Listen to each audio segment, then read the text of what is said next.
कैसे गुड आप इवनिंग लोग? सर। Good evening. कैसे हो भैया आप लोग?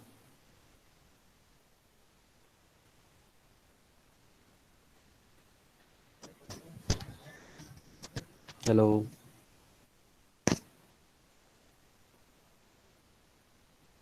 हेलो। सर। Yes sir. आवाज़ आ रही है? Yes sir. Yes sir. Yes sir. Okay okay, कैसे हो आप लोग सारे? All good. So good.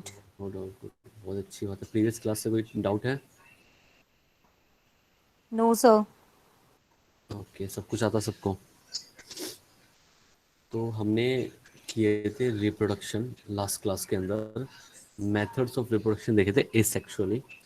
तो एसेक्सुअली में हमने फिशन किया था। फिशन के दो टाइप देखे थे, binary fission as well as multiple fission भी देखा हमने।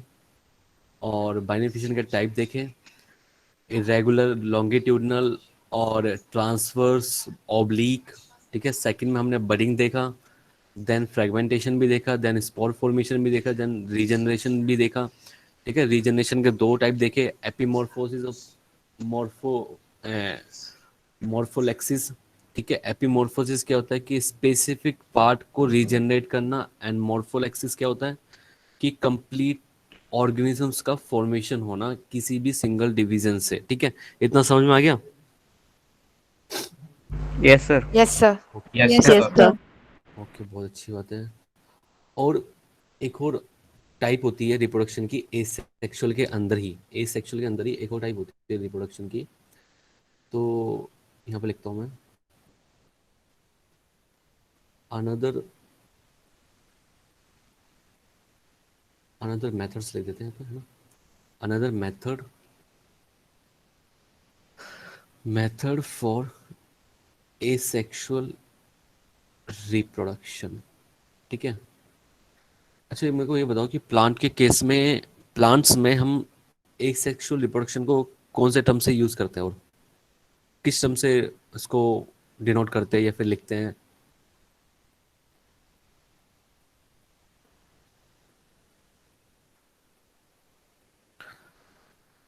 क्या बताएगा?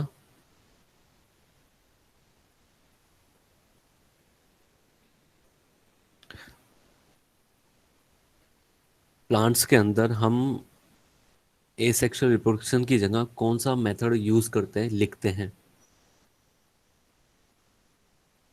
आवाज आ वेजिटेटिव रही है? रिप्रोडक्शन। बिल्कुल बिल्कुल, यही मैं सुनना चाहता था कि प्लांट के केस में एसेक्सुअल रिप्रोडक्शन को, सेल्फ पॉलिनेशन। नहीं नहीं नहीं, सेल्फ और भी बताएगा?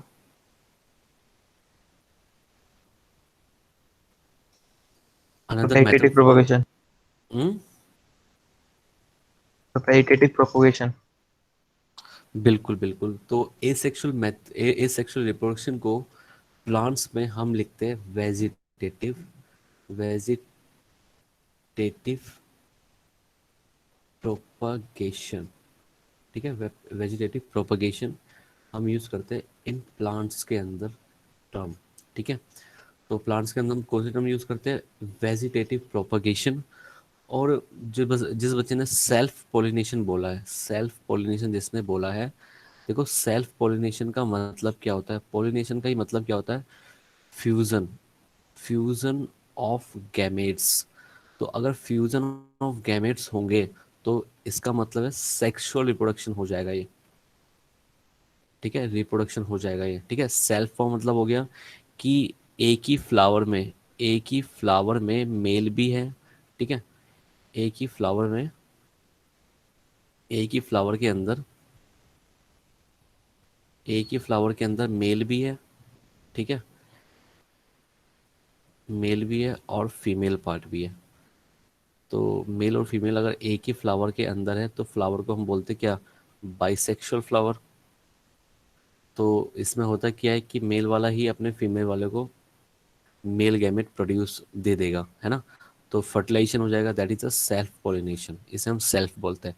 क्रॉस में क्या हो जाएगा? अगर क्रॉस यहाँ लिखा होता, क्रॉस में क्या हो जाता कि जो मेल वाला जो पार्ट है वो डिफरेंट फ्लावर में है और वहां से आ रहा है कि दूसरे वाले फ्लावर से मेल पार्ट आ रहा है, that is a cross pollination. ठीक है, ये अलग चीज़ है, ये सेक्सुअल रिप्रोडक्शन के अंडर में आते हैं। तो वेजिटेटिव, अगर मैं एसेक्सुअल बोल रहा हूँ तो उसी को मैं वेजिटेटिव प्रोपगेशन भी बोल सकता हूँ। तो वेजिटेटिव प्रोपगेशन का मतलब ही क्या है कि इन्वॉल्वमेंट ऑफ सिंगल पेरेंट, है ना, एक ही पेरेंट से बन के आ रहा है ना, तो उसको हम वेजिटेटिव प्रोपगेशन या एसेक्सुअल रिप्रोडक्शन बोल सकते हैं। तो प्लांट्स के अंदर वेजिटेटिव प्रोपगेशन बोलेंगे, और इसके दो मेथड होते हैं वेजिटेटिव प्रोपगेशन के। टू मेथड्स होते हैं इसके। एक मेथड होता है नेचुरल, नेचुरली हो रहा है, ठीक है, नेचुरली रिप्रोडक्शन हो रहा है ना। और सेकंड है आर्टिफिशियल, आर्टिफिशियली हम लोग करवा रहे हैं, मैन मेड, है नहीं, आर्टिफिशियल। तो नेचुरल के अंदर मतलब ज़्यादा नहीं पढ़ेंगे इसमें, कुछ ज़्यादा है नहीं इसमें खास, ये 12th क्लास का पार्ट है वैसे भी, ठीक है। वेजिटेटिव प्रोपगेशन जो है वो 12th क्लास का पार्ट है, ठीक है। तो इसमें सिर्फ मैं आपको सिर्फ नेमिंग बता दूंगा कि नेचुरली जैसे मतलब जैसे बर्डिंग, बर्ड होता है, ठीक है, बर्ड निकल आते हैं। Bird is a natural condition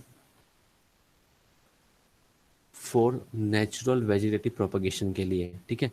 artificial में क्या होता है, आर्टिफिशियल में जैसे ग्राफ्टिंग, ग्राफ्टिंग हम लोग करते हैं, ग्राफ्टिंग होती है, लेयरिंग होती है, लेयरिंग होती है, ठीक है, कटिंग हम लोग करते हैं। तो ये अलग अलग मेथड्स है आर्टिफिशियल रिप्रोडक्शन के लिए, ठीक है। इतना समझ में आया?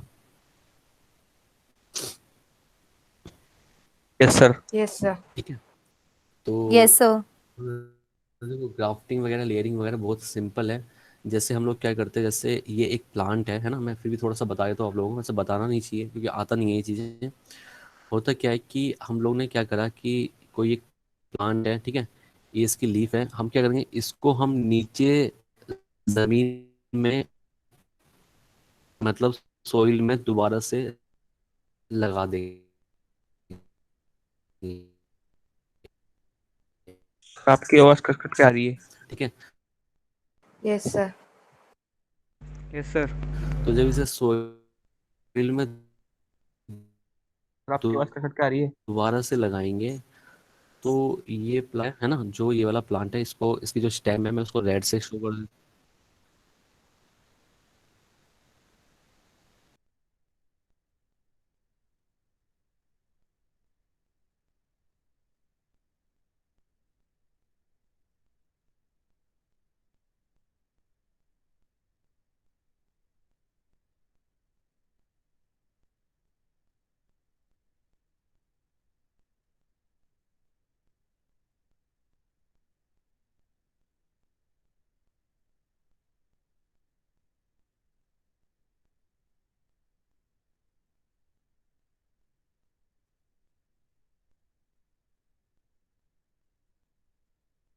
So your voice is not audible.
Hello, आवाज़ आ रही है यस सर।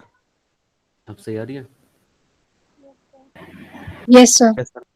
ओके, तो मैं आपको बता रहा था कि कैसे हम आर्टिफिशियली करते हैं। कि जैसे ये स्टेम है हमारी, रेड कलर से मैंने स्टेम दिखाई दिया आपको। तो ये रेड में हमारा स्टेम हो गया, ठीक है। और ये जो ब्लू है इसको हम लीफ दिखा रहे हैं।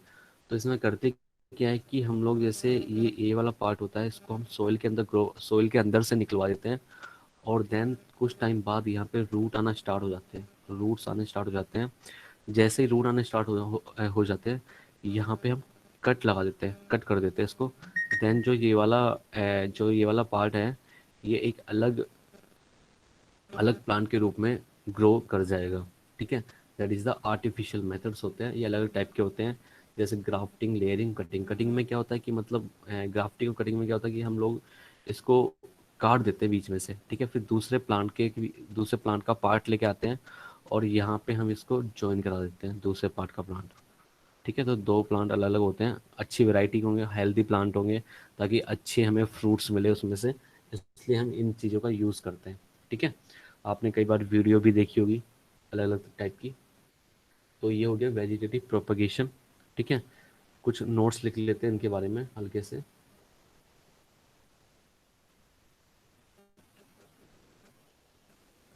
Notes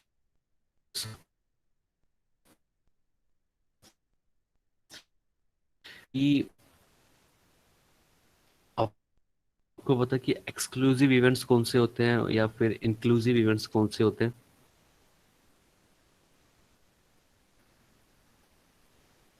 anybody knows? देखो, जो जो ग्रोथ होता है, ग्रोथ एंड रिप्रोडक्शन।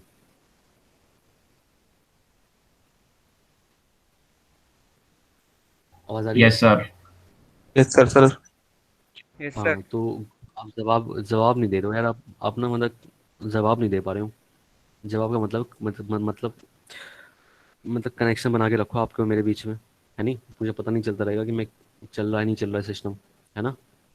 तो आपको मतलब बात करते रहना है हर टाइम मेरे से। तो जो ग्रोथ एंड जो रिप्रोडक्शन होता है वो both are mutually exclusive events होते हैं, ठीक है।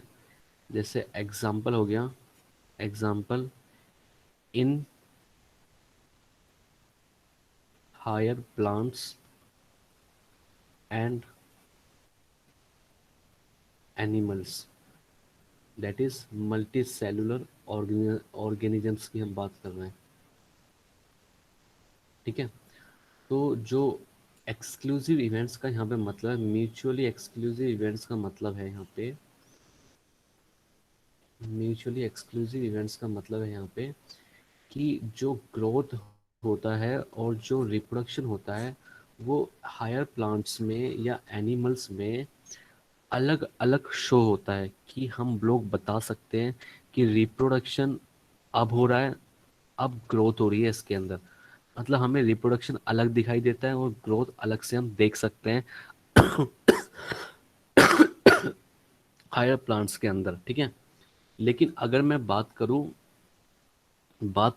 एक और पॉइंट रखता हूं उसके बारे में, growth and reproduction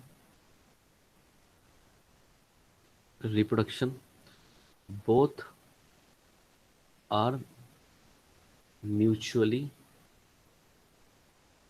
inclusive inclusive events, ठीक है। इंक्लूसिव इवेंट्स का मतलब है म्यूचुअली इंक्लूसिव इवेंट्स का मतलब क्या हो गया यहाँ पे?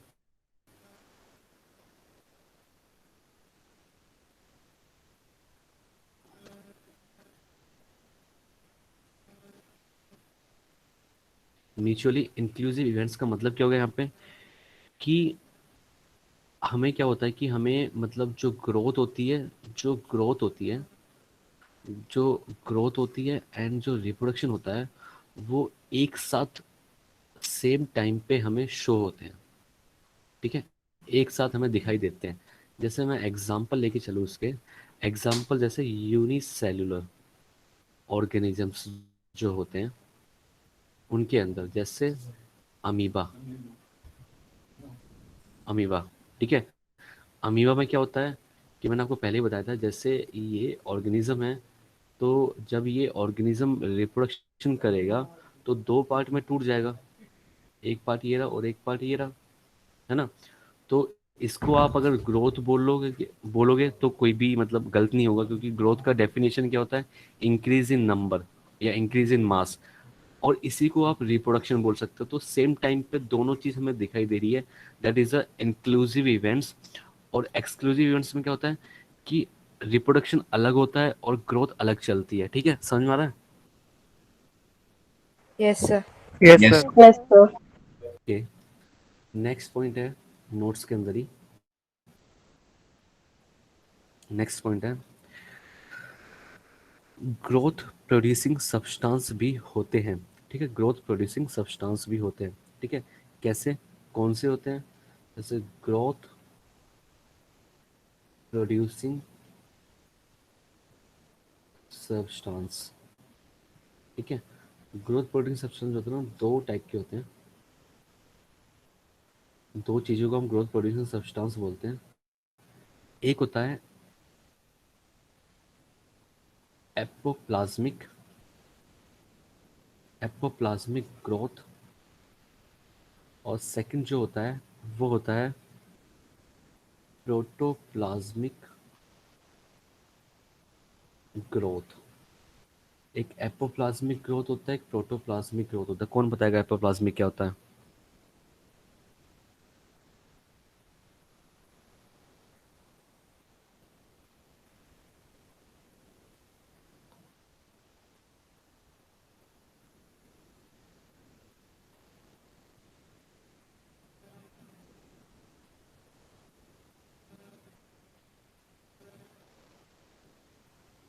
बताओ भाई।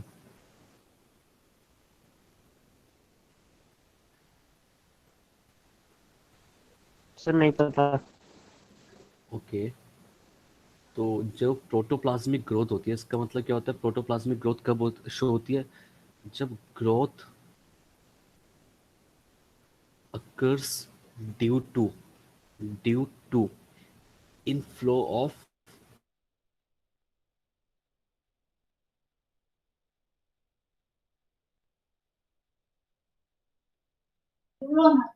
You are not audible. Flow की वजह से हो रहा है, ठीक है। तो जो ग्रोथ हो रही है वो due to flow of nutrients की वजह से हो रही है, ठीक है। जैसे इसका एग्जांपल हो गया, इसका एग्जांपल हो गया प्रोटोप्लाज्म, प्रोटोप्लाज्म, ठीक है। अब प्रोटोप्लाज्म में क्या होता है, न्यूट्रिएंट्स का फ्लो होता है ना, होता नहीं होता है?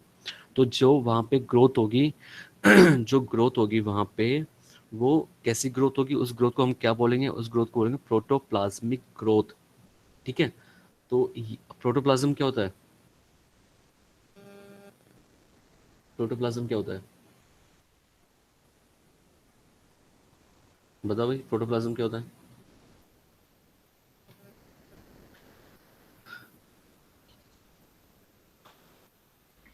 सर बताओ। ये लिविंग लिविंग मटेरियल होता है जो सेल्स बनाता है।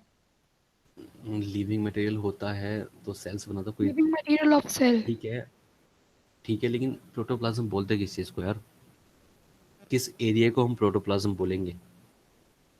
अगर ये सेल है यहाँ पे, अगर ये सेल है यहाँ पे और ये Sir, न्यूक्लियस हो cell. गया, तो इसके अंदर प्रोटोप्लाज्म कौन सा होता है और साइटोप्लाज्म कौन सा होता है? बताओ। ये सेल है,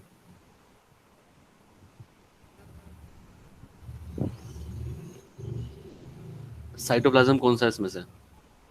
सर जो उसकी लेयर होती है वो साइटो कौन सा सर उसकी जो लेयर होती है वो साइटोप्लाज्म होता है सेल की। लेयर, कौन सी बताओ? ये बाहर वाली, ये तो वॉल हो गई ना, प्लाज्मा मेम्ब्रेन हो गई है। सर अंदर का फ्लूइड जो होता है वो Sir, और ये ये जो जो साइटोप्लाज्म। कलरलेस अंदर है, कलरलेस जो जो है अंदर ये का ये जो फ्लूइड व्हाइट वाली होता है। लेयर है, ये प्रोटोप्लाज्म है। चीज, सर यस। मतलब न्यूक्लियस के बाहर वाला एरिया जो होता है प्रोटो साइटोप्लाज्म होता है। Yes sir. Yes, sir. Okay, तो इतना सर आप, साइटोप्लाज्म और न्यूक्लियस मिलाकर शायद से प्रोटोप्लाज्म बनते हैं। इतना होता है साइटोप्लाज्म, आपने बोला है Sir, ना, protoplasm पूरा, साइटोप्लाज्म including और cytoplasm, अच्छा nucleus. और यहाँ पूरा अंदर का जो प्लाज्म होगा, न्यूक्लियस के अंदर वाला न्यूक्लियोप्लाज्म जो होगा, उसको मिला के प्लस साइटोप्लाज्म को मिला के हम क्या बोलते हैं, तो प्रोटोप्लाज्म। प्रोटोप्लाज्म। ठीक है, तो यहाँ पे जो ग्रोथ होगी वो due to inflow of nutrients होगी, तो ऐसी ग्रोथ को हम बोलेंगे प्रोटोप्लाज्मिक ग्रोथ। ठीक है, तो मैं इसलिए ये वर्ड्स बता रहा हूँ आपको, ताकि कभी भी ये वर्ड्स आ जाए, किसी भी वे में आ जाए, तो आपको पता होना चाहिए कि हाँ भाई इसका मतलब हो क्या होता है। ठीक है, एपोप्लाज्मिक ग्रोथ, एक तो हो गई growth due to the flow of nutrients, एक हो गया एपोप्लाज्मिक ग्रोथ। तो एपोप्लाज्मिक ग्रोथ कौन सी ग्रोथ होती है? एपोप्लाज्मिक ग्रोथ वो ग्रोथ होती है जो नॉन लिविंग मटेरियल्स की वजह से हो रही है। ठीक है, देखो, grow due to living material, ठीक है, मतलब न्यूट्रिएंट्स वगैरह। ठीक है, एक होता है growth due to non living materials की वजह से ग्रोथ हो रही है। ठीक है, that is a apoplasmic growth, उसको हम बोलते हैं। तो non living material formed by the cell, है ना, एग्जाम्पल जैसे सेल वॉल हो गई, है ना, सेल वॉल हो गया, और फाइबर्स हो गए। ठीक है, फाइबर्स ऑफ कनेक्टिव टिश्यू हो गए। ठीक है, मैट्रिक्स हो गया, मैट्रिक्स ऑफ बोन हो गए। ठीक है, ये क्या है, सारे के सारे ये फॉर्म कर रहे हैं नॉन लिविंग मटेरियल्स को। तो ऐसी ग्रोथ जो कुछ फॉर्म हो रहा है, ऐसी ग्रोथ को हम बोल रहे हैं एपोप्लाज्मिक ग्रोथ। ठीक है, कौन सी समझ में आ गई? Yes sir. ओके, तो देखो हमने अभी तक सिर्फ दो ही टॉपिक करे, एक तो करा ग्रोथ का, एक करा है रिप्रोडक्शन का। तो ग्रोथ भी हमने कर लिया, रिप्रोडक्शन भी हमने कर लिया है, तो क्वेश्चन कुछ भी गलत नहीं होना चाहिए, है ना। तो थर्ड जो हमारा पॉइंट है, थर्ड नंबर पर जो हम पढ़ेंगे वो पढ़ेंगे मेटाबॉलिज्म। मेटाबॉलिज्म, ठीक है, मेटाबॉलिज्म क्या होता है? तो मेटाबॉलिज्म क्या होता है मैंने आपको बताया था पिछली क्लास में भी थोड़ा थोड़ा। क्या होता है मेटाबॉलिज्म? Chemical reaction. हाँ, ऑल जितनी द भी केमिकल केमिकल रिएक्शन, रिएक्शंस हमारे बॉडी के अंदर मिलियंस चल ऑफ रही है, केमिकल रिएक्शन, उनको हम क्या बोलते हैं? मेटाबॉलिज्म। मेटाबॉलिज्म। Metabolism. मेटाबॉलिज्म। बिल्कुल बिल्कुल, तो इसको मैं लिख देता हूँ। It is it is the sum of various various biochemical reactions occurring in the cell, cell के अंदर होना। ठीक है, और जो मेटाबॉलिज्म होता है, मैंने आपको बताया था, ये एक डिफाइनिंग प्रॉपर्टी होती है लिविंग ऑर्गेनिजम्स की। ठीक है, तो it is defining property of all living organisms. ठीक है, ये डिफाइनिंग प्रॉपर्टी होती है लिविंग ऑर्गेनिजम्स की। और जो जो मेटाबॉलिज्म होता है, ये दो टाइप का होता है। जो मेटाबॉलिज्म होता है, ये दो टाइप का मेटाबॉलिज्म होता है ना। बॉडी के अंदर दो टाइप का मेटाबॉलिज्म आपको दिखाई देगा हर ऑर्गेनिजम्स के अंदर। ठीक है, दो टाइप के मेटाबॉलिज्म कौन कौन से होते हैं, कोई बताएगा? Anabolic. Anabolism. Anabolism, catabolism. Catabolism. Anabolism and catabolism. Catabolism, ये दो टाइप के मेटाबॉलिज्म होते हैं, एनाबॉलिज्म एंड कैटाबॉलिज्म। ठीक है, तो एनाबॉलिज्म का मतलब क्या होता है? Sir, to build up. To build up, है ना, मतलब बिल्ड अप रिएक्शंस। ठीक है, बिल्ड अप जितनी भी रिएक्शंस हो रही है, इसको हम बोलते हैं एनाबॉलिज्म। और कैटाबॉलिज्म क्या होता है? Break down. Breakdown. Break Breakdown. Break down reactions को हम कैटाबॉलिज्म बोलते हैं। ठीक है, इसको याद करने का सिंपल तरीका यही है कि मान लो कि इसमें इस वर्ड में आ रहा है कट, है ना, कैटा आ रहा है, तो CAT कट, कट का मतलब क्या होता है, मतलब अगर हम किसी चीज़ को काट देते हैं तो वो चीज़ें कम होने लग जाती है। इसका मतलब है ये रिएक्शन कैसी हो जाएंगी, ब्रेक डाउन रिएक्शंस हो जाएंगी। ठीक है, ये याद करने का थोड़ा तरीका है, देख लेना अपने हिसाब से। तो जो एनाबोलिज्म्स रिएक्शंस होती है वो क्या होती है, sum of all the building up reactions, reactions. ठीक है, तो एनाबोलिज्म रिएक्शंस कौन सी होती है, sum of all building up reactions. ठीक है, जो कुछ बन रहा है बॉडी के अंदर उसको हम बोलेंगे उसको उसको हम बोलेंगे क्या बोलेंगे उसको हम बोलेंगे, मतलब कुछ ना कुछ प्रोड्यूस हो रहा है बॉडी के अंदर, मतलब बिल्डअप हो रहा है कुछ ना कुछ। और ये हम जो कैटाबॉलिज्म रिएक्शंस होती है ये क्या होती है, sum of all the break down reactions, sum of all the break down reactions को हम बोलते हैं कैटाबॉलिज्म रिएक्शंस। ठीक है, तो एक हो गई कैटाबॉलिज्म, एक हो गई एनाबॉलिज्म। ठीक है, सेकंड पॉइंट क्या हो जाएगा, it involve synthesise of complex substance, it's involve synthesise of synthesise of complex substance. ठीक है, देखो इसमें होता है, देखो सिंपल सी बात है, रिएक्शंस अगर बॉडी के अंदर हो रही है, ठीक है, कोई भी रिएक्शंस हो रही है, अगर उस रिएक्शंस के थ्रू बॉडी के अंदर कुछ बन रहा है, चाहे वो सिंपल चीज बन रही हो, चाहे वो कॉम्प्लेक्स चीजें बन रही हो, चाहे बहुत ज्यादा कॉम्प्लेक्स चीजें बन रही हो, तो उन रिएक्शंस को हम बोलेंगे एनाबॉलिज्म। अगर बॉडी के अंदर दूसरी साइड पे अगर कोई रिएक्शंस ऐसी चल रही है जिस रिएक्शन से कुछ ना कुछ कम हो रहा है, घट रहा है ना, कुछ ना कुछ कम होता जा रहा है, तो ऐसी रिएक्शंस को हम बोल देंगे कैटाबॉलिज्म रिएक्शंस। ठीक है, तो सिंपल सी बात है, इसमें क्या होगा, इट इन देखो ये तो सिर्फ लिखने वाली बातें हो गई, ये तो चाहे मैं लिखवाऊं भी ना तब भी मतलब आप लोगों को पता है इन चीज़ों का, लेकिन लिखना भी ज़रूरी है, ताकि क्योंकि नोट्स में अगर लिखा रहता है तो एक बार नज़र मारने से वो नोट्स तैयार हो जाते हैं हमारे, इसलिए लिखना पड़ता है ये सब चीज़ें। ठीक है, तो it's involve breakdown of breakdown of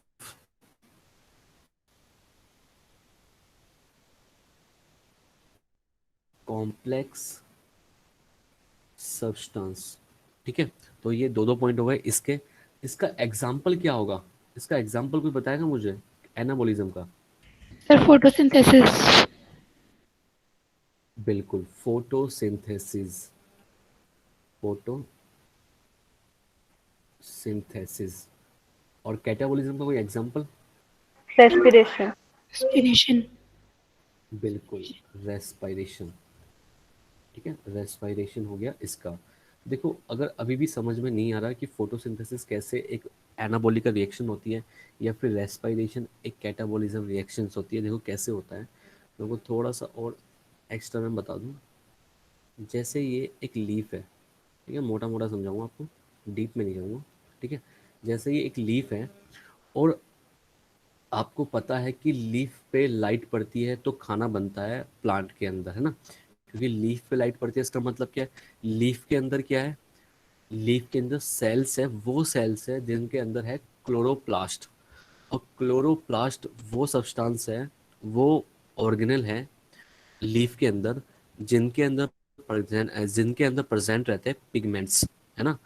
तो अगर इस लीफ पे लाइट पड़ेगी, ठीक है, लाइट पड़ती है, लाइट, तो होता क्या है, लीफ है तो इसका मतलब है लीफ पे स्टोमेटा भी प्रेजेंट होगा, है ना, स्टोमेटा, पता है स्टोमेटा क्या होता है,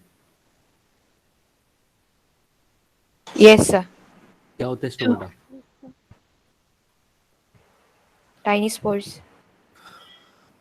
हाँ, stomata Pores on the is a surface टिनी of the. Pores. हाँ, टिनी पोर्स होते हैं जिनके थ्रू एक्सचेंज ऑफ गैसेस चलता है ना, एक्सचेंज ऑफ गैसेस चलता है और ट्रांसपीरेशन का प्रोसेस चलता है। ट्रांसपीरेशन क्या होता है, लॉस ऑफ वाटर, तो ट्रांसपीरेशन का भी प्रोसेस चलता है। स्टोमेटा के थ्रू, और गैसियस का एक्सचेंज भी होता है। तो गैसियस का एक्सचेंज का मतलब है कि वो स्टोमेटा के थ्रू ये लीफ ले लेगा CO2, कार्बन डाइऑक्साइड, ठीक है। और प्लांट का जो रूट होगा, रूट वाला पार्ट, सोइल वाला, रूट्स का होती है, सोइल्स में होती है, सोइल से ले लेगा ये वाटर, पानी ले लेगा, ठीक है। यहाँ से पानी ले लेगा सोइल से, है ना। और एयर से ले लेगा, मतलब एटमॉस्फेयर से ले लेगा कार्बन डाइऑक्साइड, ठीक है। तो CO2 प्लस वाटर मिलके, है ना, CO2 प्लस वाटर मिलके, और लाइट पड़ती है जब, प्लस पिगमेंट्स के प्रेजेंस में, पिगमेंट्स के प्रेजेंस में, पिगमेंट्स को हम क्या बोलते हैं, क्लोरोफिल, क्लोरोफिल बोलते हैं। तो CO2 प्लस वाटर पिगमेंट के प्रेजेंस में और लाइट के प्रेजेंस में ये क्या बना के दे रहा है हमें, ये बना के दे रहा है हमें ग्लूकोज, Glucose. खाना बना के दे रहा है, ठीक है। प्लस साथ में ऑक्सीजन भी रिलीज हो रही है, ठीक है, ऑक्सीजन भी रिलीज हो रही है और खाना भी बन रहा है। तो मतलब कुछ ना कुछ प्रोड्यूस हो रहा है इस रिएक्शन से, इसलिए इस रिएक्शन को हम क्या बोलेंगे, एनाबॉलिक, एनाबॉलिक रिएक्शन, ठीक है, या फिर एनाबॉलिक या एनाबॉलिज्म, ठीक है। अब देखो रेस्पायरेशन में होता क्या है, ठीक है। रेस्पायरेशन में क्या होगा, आपको पता है कि आपने आपने ऑक्सीजन जो है, ऑक्सीजन जो है ना, हम ह्यूमंस ने ऑक्सीजन जो है वो इनटेक करी या इंस्पायर करी, अपने अंदर बॉडी के अंदर इंस्पायर करी।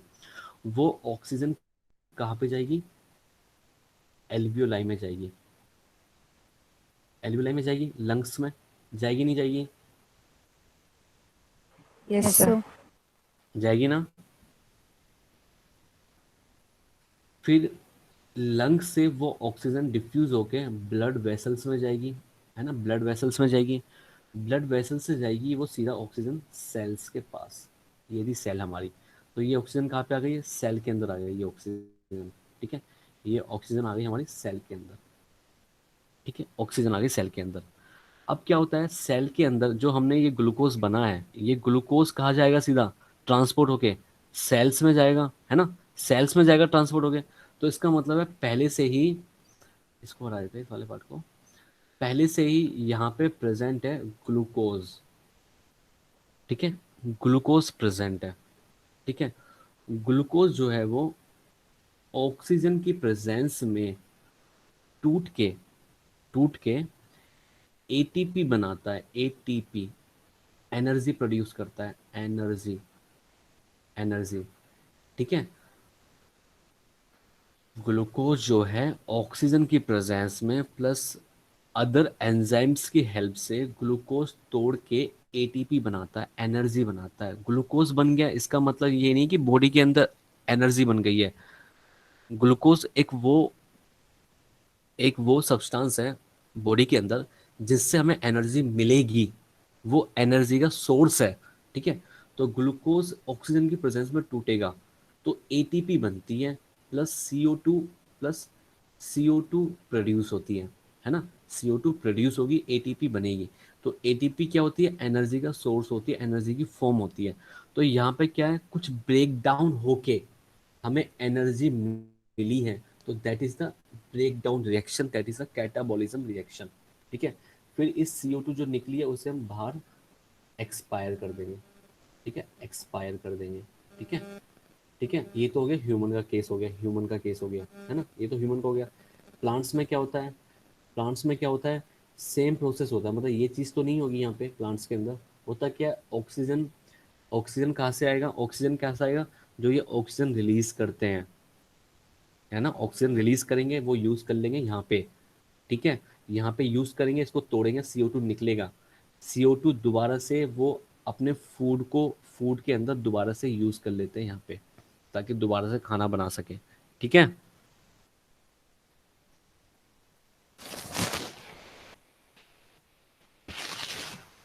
ठीक है भाई, sir. Yes, Yes, sir. sir. Yes, sir. समझ में आ रहा है ना, या ऐसे ही बस यस सर हो रही है बस। Sir, हाँ बोलो।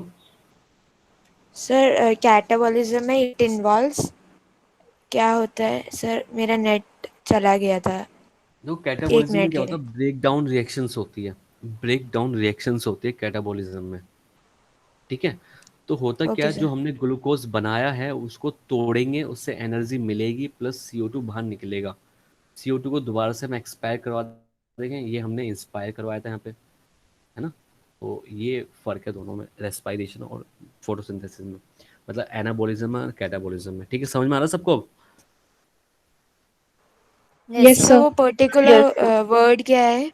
It involves dash of complex substances catabolism में। कहाँ पे पर्टिकुलर ब्रेक वर्ड्स हैं? Down. Okay sir. Okay sir. Okay, then fourth number पे, ठीक है। देखो हमने ग्रोथ कर लिया है, हमने रिप्रोडक्शन खत्म कर लिया है, हमने मेटाबॉलिज्म खत्म कर लिया है। अब हम फोर्थ की साइड चल रहे हैं। फोर्थ नंबर पर आता है कॉन्शियसनेस। कॉन्शियसनेस, ठीक है। कॉन्शियसनेस क्या होता है? कोई बताएगा कॉन्शियसनेस क्या होता है? देखो मैं आपसे इसलिए पूछता हूँ कि मान लेते हैं कि आपको नहीं आ रहा है, मान लेते हैं कि आप नहीं बता पा रहे हो, इसका मतलब ये नहीं है कि आपको आता नहीं है। शायद मे बी आप बोल नहीं पा रहे हो, या फिर ये थोड़ा ऑफ ऑनलाइन क्लासेस चल रही है तो ज़्यादा मौका नहीं मिल पाता बोलने का। मैं इसलिए पूछता हूँ ताकि मुझे पता होना चाहिए कि आपको अगर आता है तो मैं जल्दी से करा दूंगा, नहीं आता है तो उस चीज़ को मैं थोड़ा खींच के चलूँगा, मतलब पूरा पूरा बता के चलूँगा। तो इसलिए मैं पूछता हूँ, ठीक है। तो आप मुझे बताओ कॉन्शियसनेस होता क्या है? Sir, self sir, awareness. Response to awareness to self मतलब अवेयरनेस। सेल्फ अवेयरनेस को हम क्या बोलते हैं? कॉन्शियसनेस बोलते हैं। आपको पता है दो वर्ड है, एक होता है स्टिमुलस, एक होता है रेस्पॉन्स, है ना। Yes sir. Yes sir. Yes sir. तो स्टिमुलस क्या होता है? स्टिमुलस क्या होता है?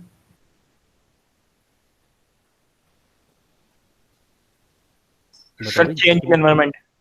हाँ, मतलब चेंज इन एनवायरनमेंट का मतलब क्या है कि अगर मैं एसी चला दूंगा अपने रूम के अंदर, अगर मैं एसी चला देता हूँ अपने रूम के अंदर, तो धीरे धीरे मुझे महसूस होगा कि मुझे ठंड लगनी स्टार्ट हो जाएगी, मतलब रूम के अंदर टेम्परेचर घटना स्टार्ट हो जाएगा, कम होना स्टार्ट हो जाएगा, है ना। तो मतलब मेरी बॉडी को लगेगा कि भाई ठंड लग रही है मेरे को, तो मतलब बाहर कुछ चेंज हुआ, है ना। एक्सटर्नल इन्वायरमेंट में कुछ चेंजेस हुए, उसका मैंने रेस्पॉन्स दिया, है ना। उस चीज़ का रेस्पॉन्स क्या दिया मैंने? मुझे लगेगा ठंड लग रही है मेरे को तो मैं एसी बंद कर दूंगा, है ना। तो डैट इज द स्टिमुलस। क्या होता है कि change in the external environment, और मुझे क्या हो रहा है कि ठंड लग रही है, मैंने रेस्पॉन्स किया, मैंने एसी बंद कर दिया, तो जो मैंने रेस्पॉन्स दिया दैट इज द रेस्पॉन्स, ठीक है। एक रेस्पॉन्स होता है, स्टिमुलस होता है, तो इन दोनों के कॉम्बिनेशन से ही बनता है क्या? कॉन्शियसनेस, ठीक है। तो the awareness, the awareness of surrounding environment and response to external stimuli, है ना। ये वही स्टिमुली है जो मैंने आपसे अभी डिस्कस करी है, और ये वही रेस्पॉन्स है जो मैंने रेस्पॉन्स दिया था अभी, ठीक है। दोनों चीज़ें, ठीक है। देखो जो स्टिमुली होता है, जो ये स्टिमुली मैं बात कर रहा हूँ यहाँ पे, रेस्पो ये जो change in the external environment होता है, ये जो स्टिमुली होता है वो मे बी, ये मे बी फिजिकल भी हो सकता है, ठीक है। ये केमिकल स्टिमुली भी हो सकता है, ठीक है। ये बायोलॉजिकल स्टिमुली भी हो सकता है, कुछ भी हो सकता है, ठीक है, जिससे एक्सटर्नल एनवायरनमेंट में चेंजेस आए, जिस पे हमारी बॉडी पे फर्क पड़े, उसी को हम क्या बोल रहे हैं? स्टिमुली बोल रहे हैं, ठीक है। देखो प्लांट्स के अंदर, इन प्लांट्स के अंदर do not have a specific sense organ, कोई भी फैक्टर्स नहीं होते हैं, मतलब कोई भी ऑर्गन्स नहीं होते, स्पेसिफिक ऑर्गन्स नहीं होते हैं कि जिनसे वो रेस्पॉन्स दे सकें, ठीक है। बट ये रेस्पॉन्स फिर भी देते हैं लाइट, अगर मतलब एक्शन एनवायरनमेंट का, फिर भी ये रेस्पॉन्स देते हैं प्लांट्स में। तो कहना क्या चाहता हूँ मैं? कहना ये चाहता हूँ कि प्लांट्स के अंदर, प्लांट्स के अंदर कोई भी स्पेसिफिक ऑर्गन नहीं होता है, ठीक है। Do not have, do not have specific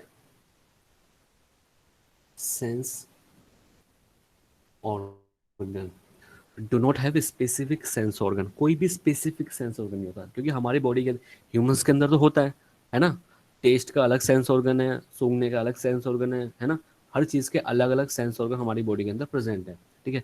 लेकिन प्लांट्स के अंदर ये सुविधा नहीं है, बट फिर भी प्लांट जो है वो चेंज इन इन्वायरमेंट को महसूस करता है, उसका रेस्पॉन्स देता है, ठीक है। But they response they response to external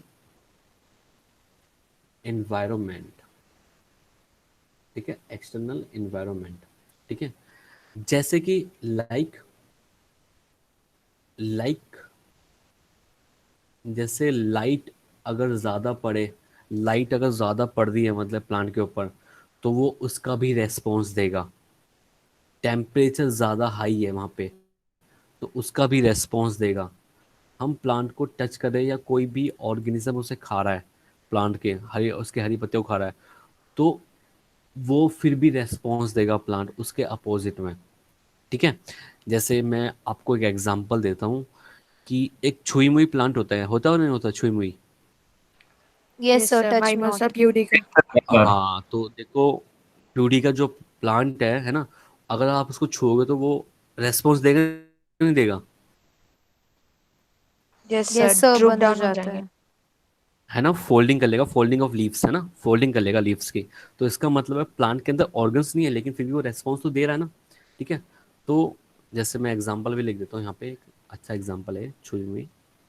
example हो गया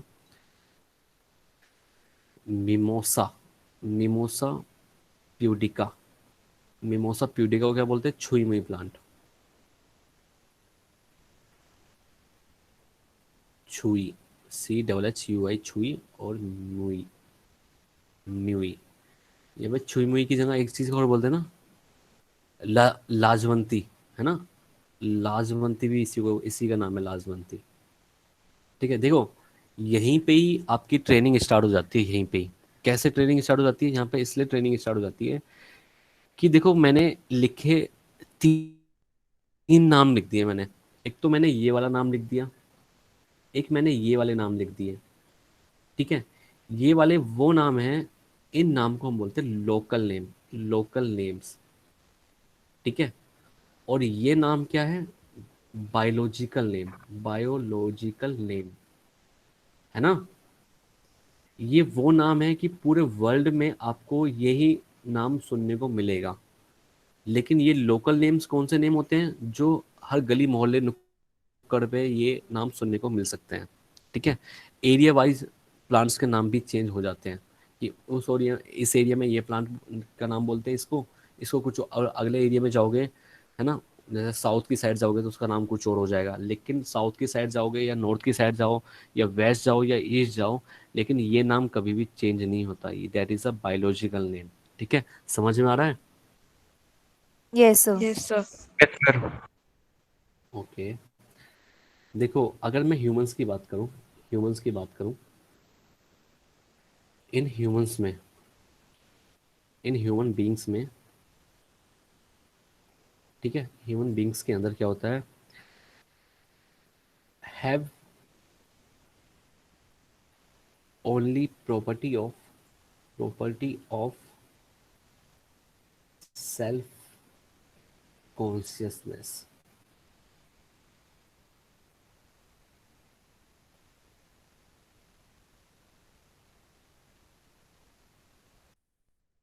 ठीक है। मतलब सिर्फ ह्यूमन के अंदर ही सिर्फ ये एबिलिटी है कि वो सेल्फ कॉन्शियसनेस को महसूस कर सकता है, और बाकी कोई भी ऑर्गेनिजम्स नहीं है,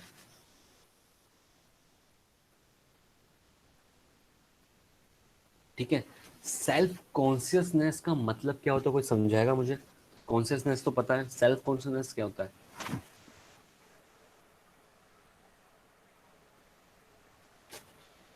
बताओ बीवी। अवेयरनेस। अवेयरनेस तो, कॉन्शियसनेस को अवेयरनेस बोलते हैं। सेल्फ कॉन्शियसनेस क्या हो गया? सेल्फ, देखो एक नया वर्ड मिलने को सुनने को मिला आपको। देखो मान लेते हैं कि ये मेरा घर है एक, है ना, मेरा घर है, और यहाँ पे इस घर पे टैंकी लगी हुई है, यहाँ पे है? टैंकी है नहीं, घर पे टैंकी नहीं होती है, होती है टैंकी, Yes, sir. Yes sir. है ना, ये टैंकी लगी हुई है।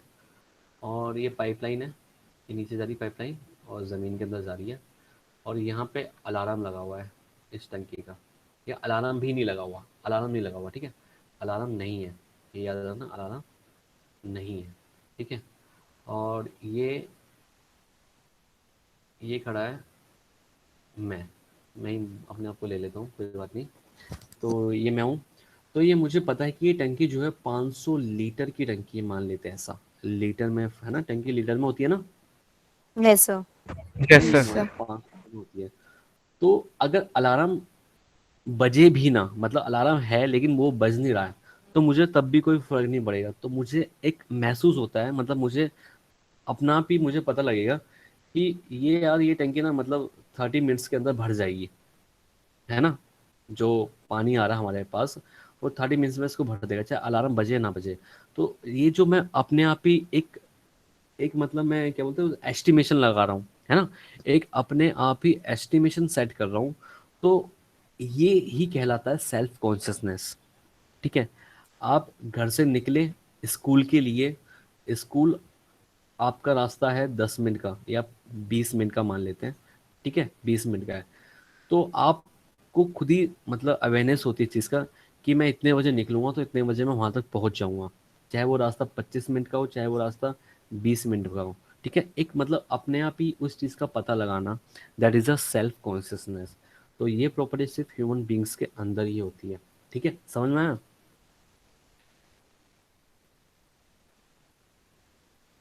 Yes, sir. Okay. Yes, sir. Okay. Okay ठीक है, अच्छी बात है, समझ में आ गया। 4 हमारे खत्म हो गए, कॉन्शियसनेस भी खत्म हो गया, देन है 5। तो ये नहीं बताना ही चाहिए वैसे, चलो बता देता हूँ मैं। Cellular organisation. सेल्यूलर ऑर्गेनाइजेशन क्या होती है?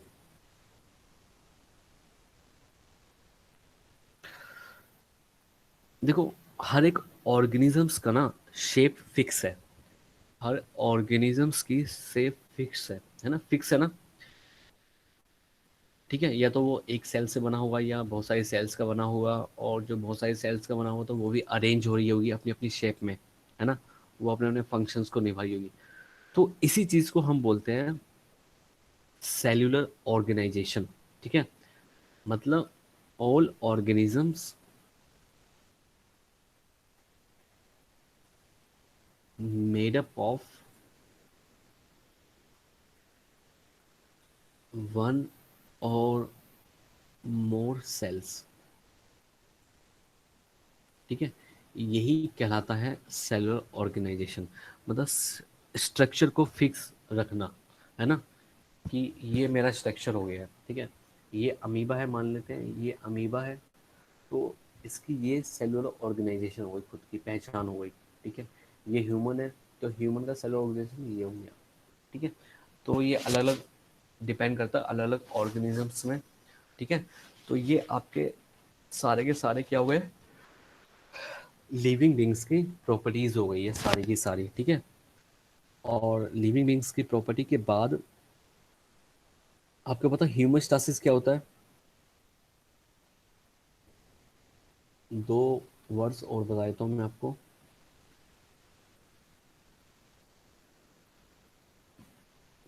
नोट्स में एक वर्ड है हीमियोस्टासिस, और एक वर्ड है हीमोस्टासिस। इन दोनों में फर्क क्या है?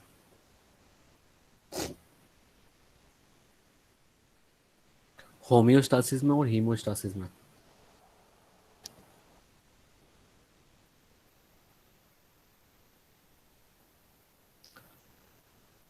बताओ भी। So something cell organization से related?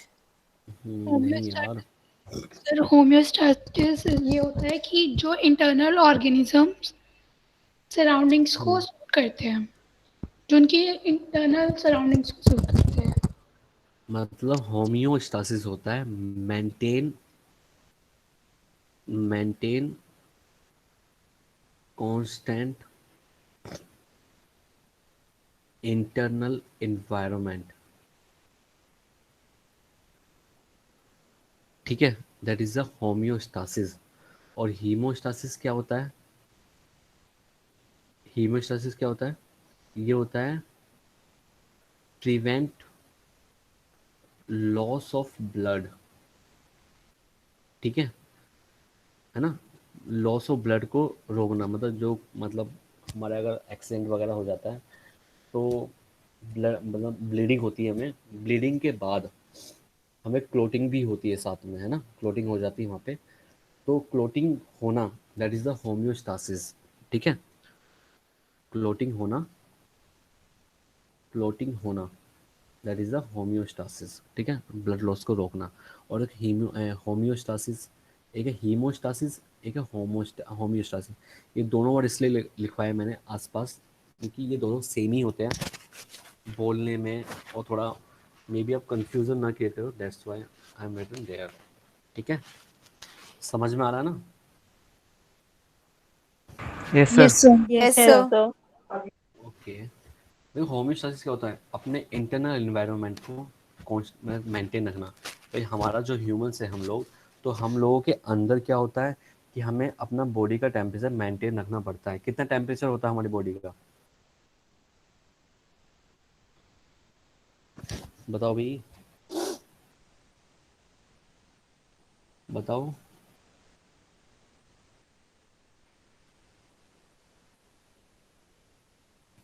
हमें बुखार कब आता है? हमें बुखार, 36. हमें हमें हम कब बोलते हैं कि हमें बुखार है? कितने डिग्री पे बोलते हैं हमें बुखार है? So 100. सर 100। 99 99। पे? यस सर 99 99 पे। पे? 99 डिग्री सेल्सियस। बताओ, बोलो प्यारे बच्चों। सर 99 पे। मतलब हमारा जो बॉडी का कांस्टेंट टेम्परेचर होता है वो कितना होता है? 36। 37. 98.6। 37। So देखो 37 इसमें degree. अलग अलग आंसर मिल रहे हैं। बताओ नालायको, बताओ। ये आपके लिए मेरा एक होमवर्क हो गया कि आप लोग पता लगाओगे, ठीक है। डाइवर्सिटी क्या होती है बताओ, डाइवर्सिटी क्या होती है? Variation. So difference, variation. डाइ क्या, किसी दोस्त ने क्या बोला, डायरिएशन क्या होता है भाई? So डाइवर्सिटी difference तो or variation, variation. वेरिएशन होते हैं, ठीक है। और कोई बताएगा? बताओ भाई, डाइवर्सिटी क्या होती है? मेरे से बात करते रहो धीरे धीरे, है ना। एक तो ना बात करने से क्या होता है कि क्लास में थोड़ा मजा भी आता है, मन भी लगता है, ठीक है। अगर सिर्फ मैं लिखता चला जाऊंगा, एक तो देखो दूरी बहुत है हम दोनों हम लोगों के बीच में, है ना, इतने दूर है हम लोग, है ना। पहले ऑफलाइन क्लासेस होती थी, है ना, तो वहाँ पे जाते थे, मिलते थे, इंटरेक्शन होता था फेस टू फेस, तो वो पढ़ाने का वो अलग मजा है अपना, ठीक है, उस टाइम पे। अभी क्या है कि आप लोग दूर बैठे हो, मैं दूर बैठा हूँ, फ़ोन से कनेक्ट हो रहे हैं खाली हम लोग, है ना। मेरी आवाज़ सुन पा रहे हो आप लोग, फ़ोटो भी नहीं देख पा रहे हो, बताओ, है ना।